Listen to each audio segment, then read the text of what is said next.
Assalamualaikum warahmatullahi wabarakatuh. Bismillahirrahmanirrahim. Allahumma sholli ala sayyidina Muhammadin wa ala alihi wa sahbihi ajma'in. Nama ba'du.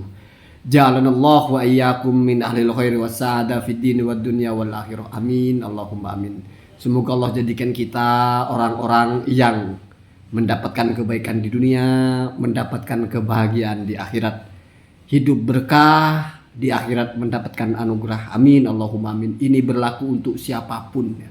Setuju tidak setuju, pro tesis, pro Ba'alawi, pro apa, pro mak pun ya.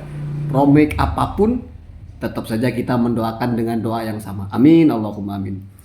Ini sekarang tercatat sudah tanggal 24. Berarti 25 sudah masuk acara, 26, 27 sudah masuk momentum yang ditunggu-tunggu banyak sekali orang.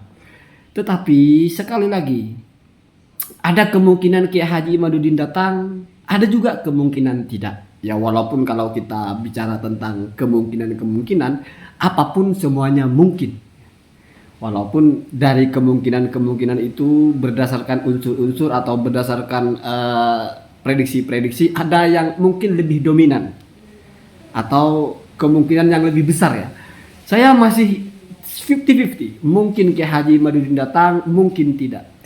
Tetapi ini kita asumsikan misalnya Kiai Haji Imaduddin tidak datang, dan misalnya yang datang itu adalah perwakilannya, Sayyid Mudakori atau mungkin Kiai Nur Ihya atau siapa. Lalu apa acara yang tepat untuk dilaksanakan pada waktu itu? Nah, kalau misalnya kita kembali kepada rencana awal, yaitu debat tentang tesis Kiai Haji Imaduddin, ya saya kira itu masuk akal juga ya. Artinya berarti ini bergeser kepada memperdebatkan tesisnya Kiai Haji Imaduddin antara orang yang pro dengan orang yang kontra. Tetapi ini tidak berefek sama sekali kepada Kiai Haji Imaduddin.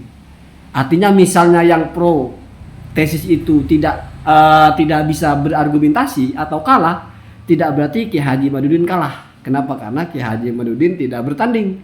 Sekali lagi, orang tidak bertanding tidak mungkin kalah. Ya apalagi menang kan. Jadi walaupun mereka misalnya tidak bisa menjawab, ya mereka yang kalah, bukan Kiai Haji Imaduddin. Nggak ada urusannya dengan Kiai Haji Imaduddin. Sama dengan misalnya kita berdebat tentang isi kitab Ihya Ulumuddin atau isi kitab Jurmiyah atau isi kitab Matni Abi Suja.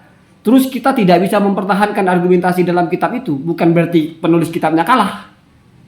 Ya mohon maaf, kenapa saya kaitkan dengan tulisan-tulisan orang yang sudah meninggal? Karena biasanya selama orangnya masih hidup, itu mesti orangnya yang didebat dan orangnya yang menjawab. Biasanya gitu. Tapi kalau penulis kitab itu kan sudah meninggal semua, sehingga wajar yang berdebat orang lain.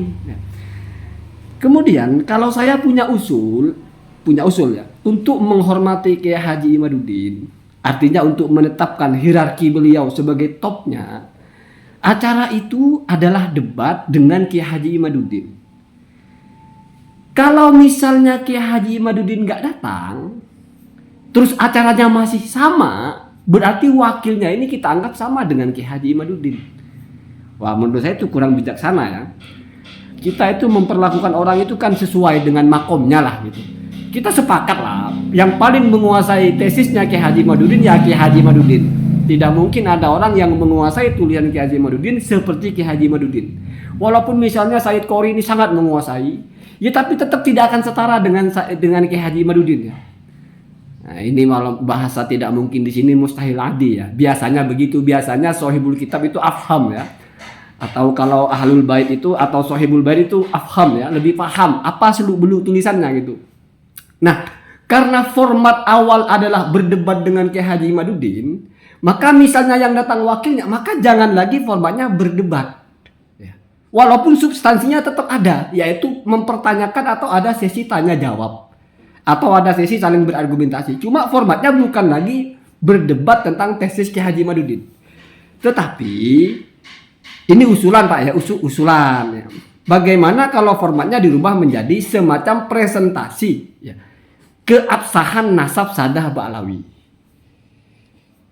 diisi oleh Kiai Haji Qurtubi misalnya, kemudian disusul oleh Habib Hanif Alatos, kemudian Habib Masyhur, kemudian Gus Rumail atau Gus Wafi, baru Gus Rumail, 5 orang. Jadi 5 orang ini masing-masing menyampaikan presentasinya, menegaskan keabsahan nasab Sadah Ba'alawi. Setelah itu baru sesi tanya jawab. Barangkali ada yang ingin bertanya atau ingin menyanggah atau ingin tidak setuju menyampaikan argumentasi keberatannya. Nah itu baru Sayyid Modakori mungkin, atau KRT Fakih mungkin, atau Ki Nur Ihya mungkin ya.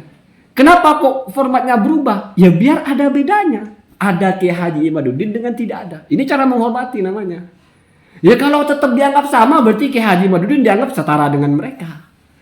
Ada tidak ada kok tetap sama kan begitu ya. Tetapi ini saya tidak suka memaksa, ini opini saja. Nah, yang pertama, yang kedua, ini 5 tim kan dipersiapkan untuk beradu argumen dengan Kiai Haji Imaduddin sebetulnya, bukan dengan wakilnya gitu. Kalau misalnya tidak ada Kiai Haji Imaduddin tapi tetap formatnya, berarti kurang menghargai yang 5 orang ini juga gitu loh. Karena kita sepakat bukan masalah mengukur kualitas, bukan masalah mengukur keilmuan orang, tapi penguasaan kepada tesisnya Kiai Haji Imaduddin tidak mungkin ada yang lebih menguasai daripada Kiai Haji Imaduddin gitu. Jadi siapapun yang mewakili tidak mungkin setara penguasaannya seperti bagaimana Kiai Haji Imaduddin menguasai. Jadi begitu ya. Jadi formatnya itu dirubah ya, mungkin menjadi semacam seminar ya, atau semacam lokakarya atau apa gitu ya. Sebagaimana di tanggal 24 ini kan di Bondowoso itu di kampus Setai Al-Maliki itu kan ada seminar otentifikasi Ba'alawi atau apalah gitu. Tanggal 26 di Wisma UIN ya. Jadi wallahu alam, kalau pemahaman saya itu bukan yang mengadakan bukan UIN ya, bukan kampus, tapi Padasuka kalau tidak salah ya. Nama sebuah organisasi Padasuka gitu. Kemudian kebetulan mungkin menggunakan gedungnya UIN yang entah sewa entah apa ya, Syahidin kalau tidak, Wisma ya, yang memang komersial ya. Kalau yang di Bondowoso ini yang mengadakan memang kampus. Ya, tapi ini sama-sama kajian akademis lah. Cuma kita kan harus tahu ini yang mengadakan kampus atau orang non kampus lalu dia nebeng atau nyewa gedung di kampus kan begitu ya. Tetapi tetap itu kajian ilmiah juga. Kenapa? Karena di situ pembicaranya ahli ilmu. Tapi kan ini 2 arah yang berbeda. Yang satu otentifikasi ya, yang ngisi Gus Rumail di Bondowoso itu.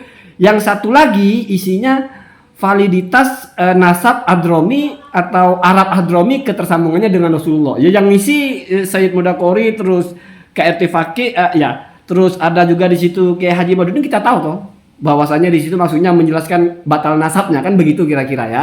Nah, jadi berarti nanti di Banten anggap sebagai bentuk yang sama seperti itu ya. Bentuk yang sama maksudnya formatnya begitu saja, semacam seminar ya. Tapi judulnya sudah jelas ya. Keabsahan nasab Sadah Ba'alawi. Kenapa? Karena yang mau berpresentasi itu adalah orang-orang yang memang sudah awalnya itu siap membantah Kiai Haji Imaduddin di mana dalam rangka mempertahankan keabsahan nasab Sadah Ba'alawi, karena yang mau didebat adalah yang mengatakan nasab Sadah Ba'alawi itu batal. Jadi gitu ya. Ini hanya cara kita menghormati dan menentukan hierarki seseorang, levelnya. Karena apa-apa itu mesti beda. Saya kasih contoh begini. Dalam ibadah saja ini sudah sering saya ulang ya. Ibadah fardu dan sunnah itu ada yang berbeda. Salah satu contohnya misalnya berdiri. Kalau sholat fardu berdirinya wajib. Kenapa kalau sholat sunnah itu berdirinya tidak wajib walaupun mampu? Agar beda mana yang fardu mana yang sunnah. Nah, begitu ya. Semoga ada manfaatnya. Assalamualaikum warahmatullahi wabarakatuh.